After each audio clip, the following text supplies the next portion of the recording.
Good morning. ज्ञान channel में आपका स्वागत है। आज हम सेमेस्टर 2 के paper number 2 introduction to new media की यूनिट 2 के बारे में बात करेंगे। इसके अंदर हम जो चीज़ें कवर करेंगे वो इस प्रकार से हैं और यही आपके सिलेबस में भी हैं। Content writing for web, why writing for web is different, characteristics of good content structuring, qualities of content writer, reading pattern for web 3 design layouts, इसके अलावा diagram, Z pattern, F pattern, ये सब जो type अलग अलग type के जो है पैटर्न्स होते हैं। Writing for SEO, tagging tags and Meta tags, hyper linking. इसके अलावा use of various social media platform for making story viral, तो वायरल कैसे स्टोरीज को करते हैं, इन सब चीज़ों के बारे में हम जानकारी करेंगे। चलिए शुरू करते हैं क्लास। सबसे पहले content writing for web. Internet के ऊपर, वेब पेजेस के ऊपर हम कंटेंट राइटिंग जो करते हैं उसके बारे में। तो सबसे पहले who is writing web content and why, कौन जो है वेब राइटिंग कर रहा है और क्यों। वेबसाइट पे कंटेंट एक्यूरेट, कम्प्रहेंसिव अगर हम बनाएं तो ये बहुत ही लेबर इंटेंसिव प्रोसेस है, मतलब बहुत ही काफ़ी जो है इसमें टाइम लगता है, काफ़ी एफर्ट लगता है। अगर एक अच्छा आप वेब पेज लेआउट करके और अच्छी तरह से उसमें कंटेंट डाल रहे हैं तो कोई भी कंपनी होती है उसके पास इतना जो है, मैनेजमेंट के पास इतना टाइम नहीं होता है। टाइम बहुत ही प्रीशियस होता है उनके लिए, बहुत सारे प्लानिंग करने पड़ते हैं, उनको एग्जीक्यूशन करना पड़ता है। तो इसलिए वो ज़्यादा से ज़्यादा वो ट्राई करते हैं कि जो कंटेंट लिखने वाले हैं उनसे कांटेक्ट करें। और ज़रूरी क्यों होता है कंपनीज़ को, तो सबसे पहले एडवर्टीज़मेंट, एडवर्टाइजिंग जो करते हैं इंटरनेट के ऊपर जो है बहुत ही लो कास्ट एडवर्टीज़मेंट होता है, क्योंकि इसमें आपने वेबसाइट बनाने के लिए जो उसको कंटेंट जो है उसको डेवलप करने के लिए जो एडवर्टीज़मेंट है उतना खाली आसानी से आप डेवलप कर सकते हैं बहुत कम पैसे में, और उसके बाद वो जो है फ्रीली अवेलेबल है पूरे वर्ल्ड में, कहीं भी उसको एडवर्टीज़मेंट आप कर सकते हैं।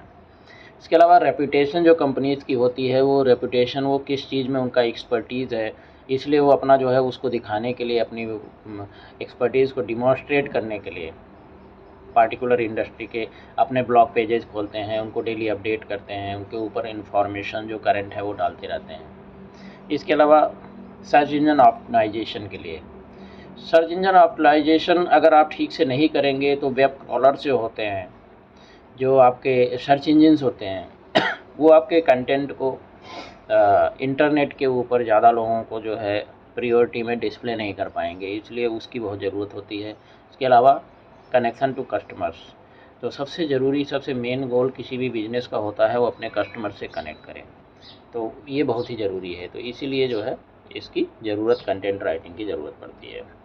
अभी हम जो है बात करेंगे कैरेक्टरिस्टिक्स ऑफ गुड कंटेंट या स्ट्रक्चरिंग ऑफ कंटेंट। तो एक अच्छा कंटेंट आपको लिखना है तो फिर आपको जो है सबसे पहले इन सब चीज़ों के बारे में जानना ज़रूरी होता है। नो योर ऑडियंस, आप अपने ऑडियंस को जो है बहुत अच्छी तरह से जानना बहुत ज़रूरी है। अगर आप जो है ऑडियंस को नहीं जानेंगे तो फिर आप जो है उसके साथ अच्छी तरह से कनेक्ट नहीं हो सकते हैं, उसकी क्या रिक्वायरमेंट है उसको जान नहीं पाएंगे। इसके अलावा follow the inverted pyramid model, inverted pyramid model के बारे में आपने पढ़ा ही है, पहले पेपर में ही पढ़ाया गया था इसको। तो इन्वर्टेड पिरामिड एक मॉडल है जिसके अंदर आप जो है आदमी के पास अगर पूरा टाइम नहीं भी है तो वो शुरू के जो है 2-3 लाइनें ऊपर वाला टॉप पढ़ने के बाद ही उसको जो है चीज़ों पता चल जाती हैं। तो थोड़े से में ही आपका इन्फॉर्मेशन जो होता है, वो आप जो कन्वे करना चाहते हैं मैसेज, वो आदमी जो है अगर फ्लैश कर रहा है खाली जो है पेजेस को, तब भी आपका वो मैसेज कन्वे हो जाएगा। राइट शॉर्ट सिंपल सेंटेंसेज, आपको जो है जितने भी सेंटेंसेज बनाने चाहिए वो शॉर्ट होने चाहिए, सिंपल होना चाहिए, ताकि जो है आप लोगों को जो है आसानी हो उसको पढ़ने में, समझने में। इसके अलावा कॉम्प्लेक्स सेंटेंसेज रहेंगे तो आदमी पढ़ते पढ़ते बोर हो जाता है और फिर वो पूरी इन्फॉर्मेशन को उसको पढ़ता नहीं है, फिर वो आगे बढ़ जाता है। स्टिक टू एक्टिव वॉइस, कोशिश करिए कि एक्टिव वॉइस का ही जो है यूज़ करिए। पैसिव वॉइस का यूज सेंटेंसेज में करना थोड़ा सा उतना इफ़ेक्टिव नहीं होता है। जैसे आप लिखते हैं products can be order on our website, आप इसको लिखो सीधा, you can order products on our website, तो ये जस्ट एक एग्जाम्पल है, तो इस तरह से आपने लिखना है। Show don't tell. आप कोई चीज़ जो है आप किसी चीज़ के बारे में बता रहे हैं तो आप खाली उसको बाय उस प्रोडक्ट को उसको जो है दिखाना भी है साथ में, ताकि जो है उसके फ़ोटोज़ वीडियोज़ अगर रहेंगे तो उससे लोग जो है ज़्यादा उसके साथ कनेक्ट आपके साथ होंगे और उनको पता चल जाएगा ये चीज़ मुझे चाहिए और ये चीज़ यहाँ पे अवेलेबल है। इसके अलावा अवॉइड जारगॉन्स। जारगॉन्स का आप कोशिश करें ज़्यादा से ज़्यादा इसको अवॉइड करें, क्योंकि लोगों को इसके ऊपर जो है मतलब ज़्यादा दिलचस्पी नहीं होती है। इसके अलावा आप जो है mix up your word choice आप जो है आप इस तरह से डालें कि ताकि लोगों के अंदर उसको पढ़ें तो फिर उनको एक अच्छा फीलिंग हो, कनेक्ट होने का फीलिंग हो, और इसके अलावा जो है वो उसको अच्छी तरह से समझ पाएँ। क्या negative words standing out in your cloud. अगर कोई निगेटिव वर्ड्स हैं तो फिर उसको इस तरह से आपने उसको सेंटेंस को फॉर्मेट इस तरह करना है कि आपने उसको जो है मतलब लोगों को अट्रैक्शन पैदा हो। इसके अलावा मेक टेक्स्ट स्कैनेबल। आप जितने भी टेक्स्ट हैं उनको जो है इस तरह से करें कि इंफॉर्मेशन जितना भी है उसको स्कैन कर पाएँ और लोग अच्छी तरह से उसको पढ़ें और समझें और मूव ऑन करें। अगर ज़रूरत है तो उसको स्कैन करके रख लें या डाउनलोड करके रख लें और उसके बाद में वो जब पढ़ना चाहें तो।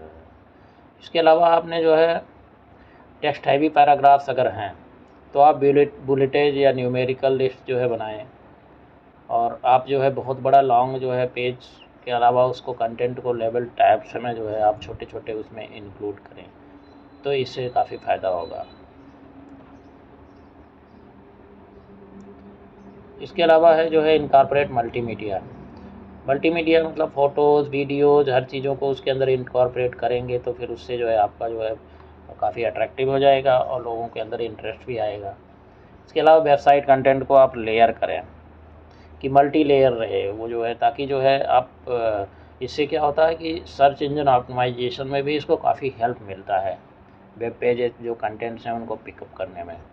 लीव देम वांटिंग मोर। इस तरह से जो है डेटा आप डालिए कि उसके बाद लोगों के पास इंटरेस्ट पैदा हो और उनको लगे कि मुझे इसके बारे में और ज़्यादा जानकारी लेनी चाहिए। इसके अलावा नो योर ऑडियंस। अपने ऑडियंस को जानना ये तो सबसे ज़रूरी है। आप उनको अगर जानेंगे नहीं तो फिर जो है फिर तो प्रॉब्लम है। अभी आप जो है qualities of good content writer के बारे में बात करेंगे तो सबसे पहले adaptability. Quality of good content writer ये बहुत ही ज़रूरी है कि आप जिस ब्रांड जिसके बारे में आप कोई भी चीज़ कंटेंट आप बनाने जा रहे हैं आपको उसके बारे में जो है जानकारी हो, या फिर उसका कल्चर, उसका जो ब्रांड है, उसका पर्पस क्या है, उसके बारे में आप जो है अच्छा वो हो, उसके साथ आप अडाप्ट कर पाएँ। आप अडाप्ट नहीं कर पाएंगे तो जो क्या कंटेंट और क्या चाहता है और उस पार्टिकुलर ब्रांड या उस पार्टिकुलर जो भी इंडस्ट्री है उसकी रिक्वायरमेंट क्या है और वो लोगों के साथ कैसे जुड़ना चाहती क्या चाहती वो चीज़ आप जो है अच्छे से बना नहीं पाते हैं। इसलिए कंटेंट राइटर को एडाप्टेबिलिटी बहुत ज़रूरी होती है। इसके अलावा स्ट्रॉन्ग रिसर्च स्किल्स। उसको अगर रिसर्च नहीं कर पाएगा हर चीज़ों का जो लेटेस्ट चीज़ें हो रही हैं सब चीज़ें, तो फिर आपको अपडेट नहीं कर पाएगा। Solid understanding of SEO. Search engine optimisation बहुत ज़रूरी है। अगर उसको सही तरह से नहीं ऑप्टिमाइज़ करेगा अपने कंटेंट को तो फिर प्रॉब्लम यही होगा कि जो है लोग जो है उसको सर्च में वो आएगा ही नहीं। तो सर्च में नहीं आएगा, टॉप में अगर सर्च में नहीं आएगा तो लोग वहाँ तक पहुँच नहीं पाएंगे। Organisation skills. जो भी कंटेंट जिनको डाल रहा है उसको अच्छी तरह से ऑर्गेनाइज करना है। Ability to get focused. Focus बहुत ही अच्छा होना चाहिए अपने काम के ऊपर, डिस्ट्रैक्ट नहीं होना चाहिए।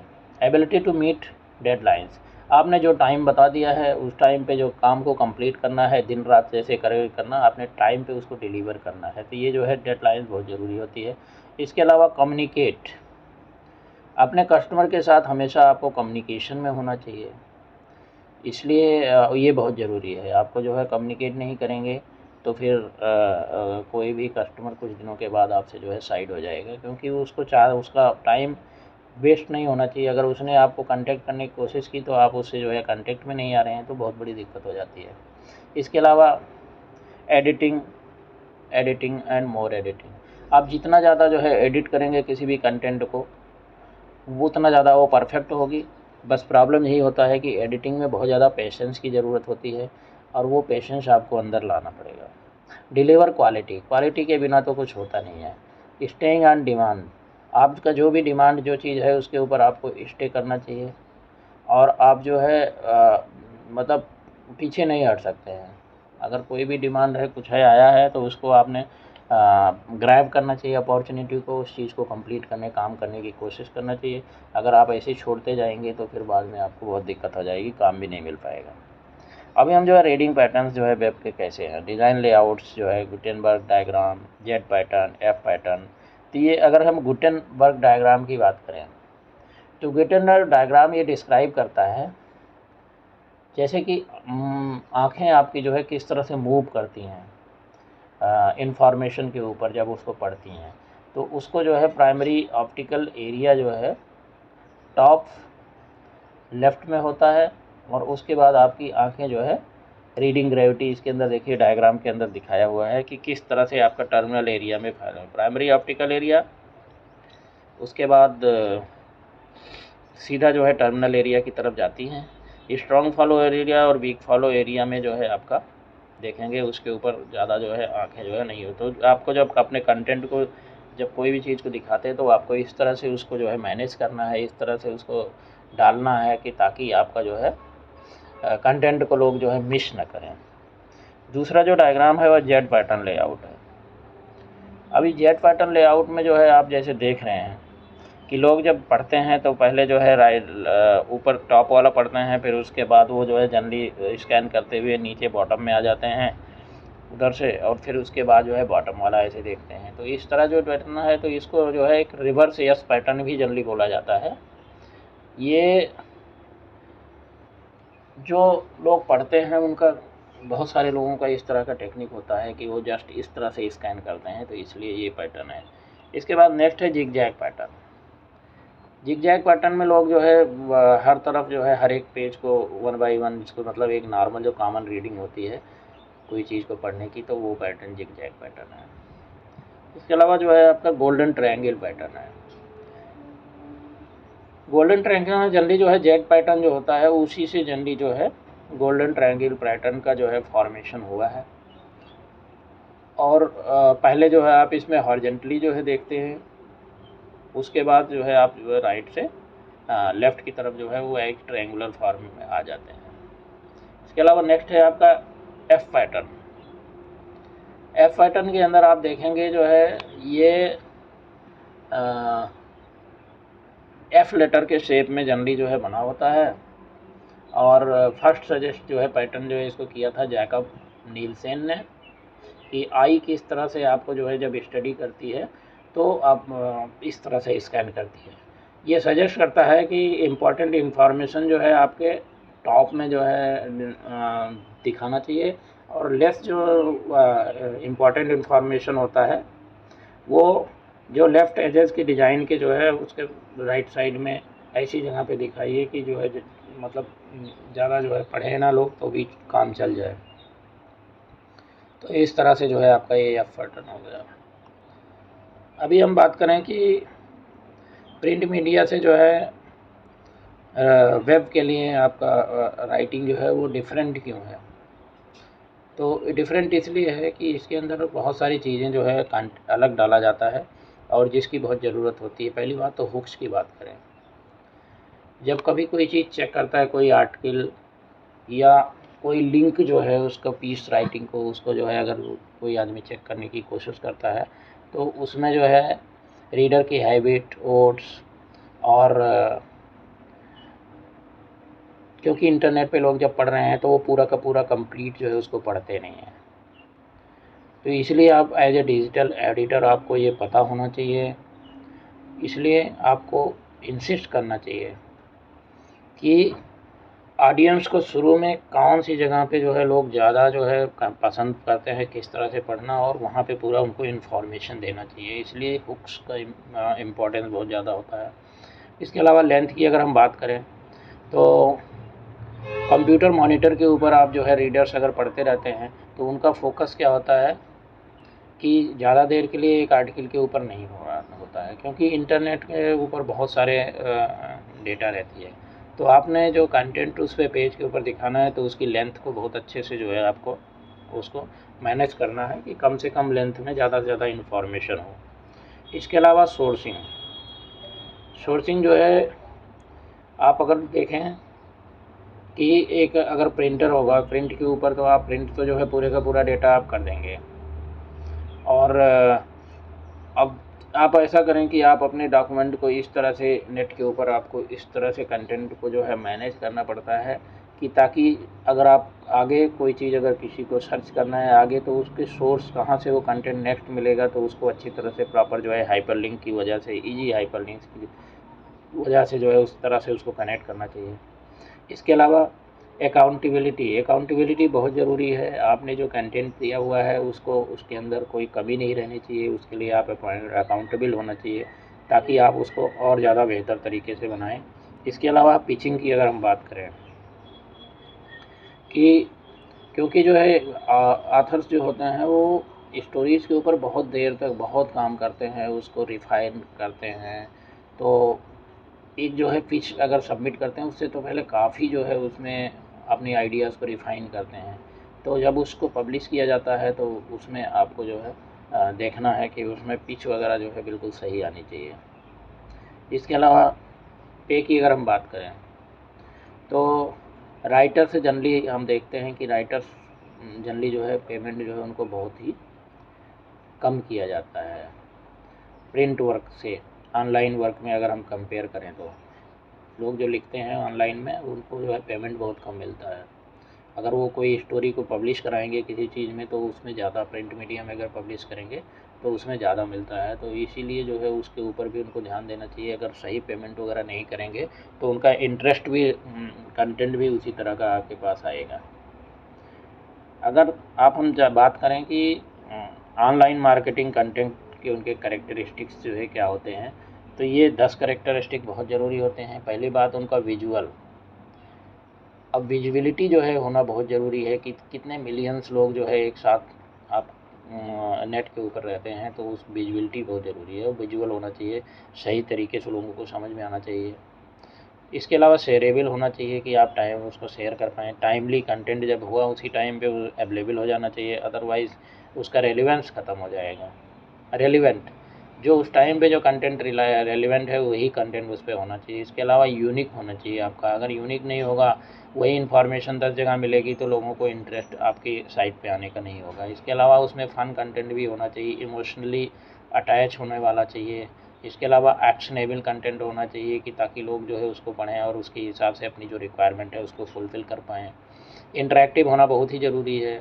और इसके अलावा आपका कंटेंट सबसे ज़रूरी है कि क्रेडिबल होना चाहिए। अगर क्रेडिबल नहीं होगा, क्रेडिबिलिटी मिस होगी तो फिर आपका जो है समझ लीजिए कि गलत इन्फॉर्मेशन आप देंगे, लिखेंगे कुछ और आप हेडलाइन में और उसके बाद अंदर का इन्फॉर्मेशन कुछ और होगा, तो आपकी क्रेडिबिलिटी उससे लूज होगी, लोग दोबारा आपको पढ़ने के लिए नहीं आएंगे। अभी हम बात करेंगे एसईओ, सर्च इंजन ऑप्टिमाइजेशन का, tagging, Meta tags, hyper linking, ये किस तरह से किया जाता है। तो सबसे पहले एसईओ कंटेंट क्या है। एसईओ कंटेंट ऐसा कंटेंट है कि उसको इस तरह से क्रिएट किया जाता है कि ताकि सर्च इंजन रिजल्ट्स पेजेस के ऊपर जो है ना वो सबसे टॉप में रैंकिंग करे। अगर वो ऊपर रैंकिंग नहीं करेगा, आपका कंटेंट जिस इन्फॉर्मेशन को कैरी कर रहा है उसके बारे में कोई अगर सर्च करता है तो उसके बारे में हज़ारों इन्फॉर्मेशन होगी, लाखों इन्फॉर्मेशन होगी, बट आपका कंटेंट इस तरह से जो है ऑप्टिमाइज होना चाहिए सर्च इंजन्स के लिए कि वेब क्रॉलर्स जो होते हैं वो इस तरह से उसको क्रॉल करके आपके उसको जो कंटेंट है उसमें सबसे ज़्यादा उनको जो है मिलना चाहिए कंटेंट की, जिसको सबसे टॉप में ला सकें। तो कंटेंट जो है ऑप्टिमाइज किया जाता है सर्च इंजन इंजन्स के लिए, अदरवाइज़ वो क्या होगा कि अच्छी तरह से जो है फिर वो ऑप्टिमाइज नहीं होगा, तो फिर लोगों के पास टॉप में रैंकिंग में आएगा नहीं। और जब वो रैंकिंग में नहीं आएगा तो लोग उसको जो है ढूंढते नहीं रहेंगे, सर्च कर करके आदमी नहीं ढूंढेगा कि आपका पेज है इसको पढ़ने के लिए जाए। सर्च इंजन कंटेंट टाइप्स की अगर हम बात करें तो इसमें लिस्ट, जैसे कि 101 न्यूज़ लेटर आइडियाज़ और ट्राई टुडे, तो इस तरह से लिस्टिंग भी कर सकते हैं। इसके अलावा गाइड्स जो है उसको गाइड करें आपको कि जो है आपको किस तरह से आप इस कंटेंट के लिए आप जाएंगे। इसके अलावा articles, interviews, view, news features, ये सब चीज़ें होती हैं। वीडियोस उसके बारे में डालें, आप ब्लॉग पोस्ट डालते हैं, आजकल ब्लॉग पोस्ट का ज़माना है, इन्फोग्राफिक्स उसके बारे में इंफॉर्मेशन जो है ग्राफिक्स की मदद से, इसके अलावा प्रोडक्ट पेजेस और हाउ टू पीसेस जो है कि आप किस तरह से जो है उसको कहाँ पे कैसे पहुंच सकते हैं, स्टेप बाय स्टेप उसका इंफॉर्मेशन, इमेजेस और स्लाइड शोज़ कहाँ कहाँ पे आपके कौन कौन से कंटेंट है उनका सबको इन्फॉर्मेशन उनको सबको, इसके अलावा internal inbound outbound types of link, तो ये सारी चीज़ें आपको बहुत ही ज़रूरी होती हैं। अभी हम बात करें हाइपरलिंक, हाइपरलिंकिंग जो है कैसे यूज करना है। तो हाइपरलिंक क्या है? हाइपरलिंक एक वर्ड फ्रेज या इमेज है जिसको आप जब क्लिक करते हैं तो आप किसी नए डॉक्यूमेंट के ऊपर जंप कर लेते हैं, तो इसको जो है हाइपरलिंकिंग बोला जाता है। ये एक पेज से दूसरे पेज पे जंप करने के लिए भी बनाया जाता है, और इसको जो है एक लिंक या हाइपर लिंक, ये जो है इस तरह से बोलते हैं, ये जो है आइकॉन की तरह भी हो सकता है, आपके पेजेस, आप जो वर्ड्स जो भी लिखे हुए हैं, आप जो टेक्स्ट है या फिर ग्राफिक्स हैं, उनके साथ भी जो है आप उसको लिंक कर सकते हैं दूसरे पेज को या दूसरे ऑब्जेक्ट को। तो हाइपरलिंक्स की वेब पेजेस के ऊपर क्यों यूज किए जाते हैं? ये इसलिए यूज करते हैं कि यही अलाउ करते हैं वेब पेजेस को दूसरे वेब पेजेस से कनेक्ट करने के लिए, तो इसलिए जो है इसमें जो है यूआरएल जो है हर एक पेज का जो होता है वो लिंक कर दिया जाता है दूसरे से। इसके अलावा what happens when you click A hyperlink, जब आप क्लिक करते हैं किसी हाइपरलिंक पे तो वो ब्राउज़र जो होता है वो करंट पेज को छोड़ देता है और वो नए पेज पे, नेक्स्ट पेज पे पहुंच जाता है। इसके अलावा why are some hyperlinks different colours, कुछ हाइपरलिंक्स के कलर डिफरेंट क्यों होते हैं? ये आप यूजेबिलिटी के लिए वेबसाइट्स भी और फिर आप खुद भी जो है कलर सेलेक्ट कर सकते हैं, तो वो इसलिए करते हैं कि ताकि आपको कलर चेंज होने से आपको पता चल जाए कि ये हाइपरलिंक है, तो इससे आपको आसानी आइडेंटिफाई करने में हो जाती है। इसके अलावा लिंक हाइपरलिंक जो है वो क्या क्लिकेबल ऑब्जेक्ट होता है, और उसका कलर चेंज हो जाता है, तो आपको जो है क्लिक करने में उसको देख करके इमेज को या बटन है कोई तो उसको आसानी से आप उसको क्लिक करने के लिए आपको आसान हो जाता है। इसके अलावा इंटरनल लिंक्स होते हैं, ये जो है पेजेज के बीच में होते हैं आपके ओन वेबसाइट के, तो उसी के अंदर ही आपका अपने वेबसाइट के अंदर के इंटरनल लिंक भी दिए जाते हैं कि एक पेज से दूसरे पेज पे आपने जो है अगर उस पर जंप करना है तो। इनबाउंड लिंक्स जो होते हैं ये दूसरे डोमेन नेम या अलग वेबसाइट से आते हैं। आउटबाउंड जो होते हैं जो आपको दूसरे डोमेन या उसके ऊपर ले जाते हैं, तो इस तरह से जो है आप इनको सबको आपको जानकारी होना बहुत ज़रूरी है। तो आउटबाउंड, इनबाउंड, इंटरनल लिंक, इनमें जो है सबसे ज़रूरी जो होता है वो इनबाउंड लिंक जो है बहुत ही ज़रूरी होती है, और ये जो है एसईओ के लिए बहुत ही बेनिफिशियल है, और ये जो है बहुत ही हार्ड भी होता है ऑब्टेन करने के लिए। तो अभी आपने जो है ये समझ लिया मेटा टैग, एसईओ, इसमें title tag, Meta descriptions, robot Meta tags, viewport Meta tags, इसी तरह से टाइटल टैग्स भी होते हैं। तो इनको सबको जो है आपको जानकारी होना बहुत ज़रूरी है कि ये किस तरह से टैगिंग किया जाता है, किस तरह से हाइपरलिंकिंग किया जाता है। टाइटल टैग की अगर हम बात करें तो इसके कुछ ट्रिक्स होते हैं। हर एक पेज के लिए एक टाइटल टैग जो है होना चाहिए। इसके अलावा इसमें लॉन्ग हेडलाइंस नहीं होनी चाहिए, जेनरिक वेग टाइटल्स ऐसे नहीं होना चाहिए। इसके अलावा जो है आप छोटा छोटा सेंटेंस और एक ऐसा जो है कंटेंट और ऐसा जो है टैग डालें जो कि आपके सर्च इंटेंट क्या है, आप जिस चीज़ को आप ढूंढ रहे हैं, जिसके बारे में इंफॉर्मेशन ले रहे हैं, उससे बिल्कुल मैचिंग होना चाहिए। तो इस तरह से अगर जो है आप डालेंगे तो आपको जो है आप बहुत आसानी से आपका जो है वो लोगों को समझ में आएगा और लोग उसके ऊपर आगे जाएंगे। तो ये टैगिंग वगैरह ये बहुत ही ज़्यादा जो है बहुत ज़रूरी है। अगर हम इनको सबको अगर नहीं करेंगे तो फिर आपका जो है सोशल मीडिया पे एग्जिस्टेंस जो है क्वेश्चनेबल हो जाएगा। रीज़न उसका बस खाली यही है कि आप उसको जो है सही तरीके से अगर नहीं करेंगे तो जो सर्च इंजन्स हैं वो उनको जो है सही तरह से आपको प्रायोरिटाइज नहीं कर पाएंगे, आप टॉप में लिस्ट में नहीं आ पाएंगे, तब फिर आपका जो है जितना भी वो है वो प्रॉब्लम हो जाएगा। अभी वायरल की अगर हम बात करें तो वायरल चीज़ें कैसे हो जाती हैं? वायरल इसीलिए हो जाती हैं कि कुछ जो है फ़नी मोमेंट्स या product reviews, educational how to blogger moments, उनको सब कुछ उनके क्या है वायरल एट्रीब्यूट्स बना दिए जाते हैं। अब ये वायरल इन्फॉर्मेटिव न्यूज़ के भी हो सकते हैं, इरेगुलर या आयरनिक न्यूज़ हो सकते हैं, फनी फ़ोटो कैप्शंस हो सकते हैं, और ये छोटे इन्फॉर्मेटिव और जो है बहुत बहुत ही छोटे छोटे जैसे होते हैं। तो उन सब चीज़ों को जब कोई डाल देता है तो उसको वायरल करने के लिए लोग क्या करते हैं कि लोग जब उसको जो है सर्च इंजन के ऊपर टॉप में आना शुरू हो जाता है तो फिर उस इन्फॉर्मेशन को लोग देखते हैं, और एक से दूसरे को लोग जैसे जितना ज़्यादा लोग देखते जाते हैं वो उतना ज़्यादा उसकी प्रायोरिटाइजेशन और ज़्यादा बढ़ती चली जाती है। तो इस तरह से कोई भी चीज़ वायरल हो जाती है, और उसके व्यूअर बहुत ज़्यादा, लोग जितना ज़्यादा लोग देखते जाएंगे वो और ज़्यादा उसका जो है कंटेंट का जो है मतलब प्रायोरिटी टेबल के ऊपर सबसे टॉप में जाता चला जाएगा। तो इस तरह से कोई चीज़ें वायरल हो जाती हैं। तो वायरल होने के लिए एसईओ बहुत ज़रूरी है, आपका कंटेंट बहुत ही यूनिक होना चाहिए तभी वो वायरल होगा। और कुछ ऐसा जो है मतलब होना चाहिए कंट्रेरी, कुछ जो है कोई सिचुएशन, कोई सडन कोई ऐसी चीज़ होना चाहिए कि लोगों का इंटरेस्ट उसके ऊपर आ जाए। बहुत सारे आप देखेंगे कि कुछ ऐसे ही इंटरेस्टिंग, एंटरटेनिंग या फिर कुछ एज ए फनी मोमेंट जो है ऐसे ऐसे वीडियोज़ या फिर क्लिक्स वगैरह होती हैं वो तुरंत वायरल हो जाती हैं। तो इस तरह से होता है ये। तो इस चैप्टर में यहीं तक है, नेक्स्ट चैप्टर में इससे आगे का बात करेंगे। थैंक यू, जय हिंद।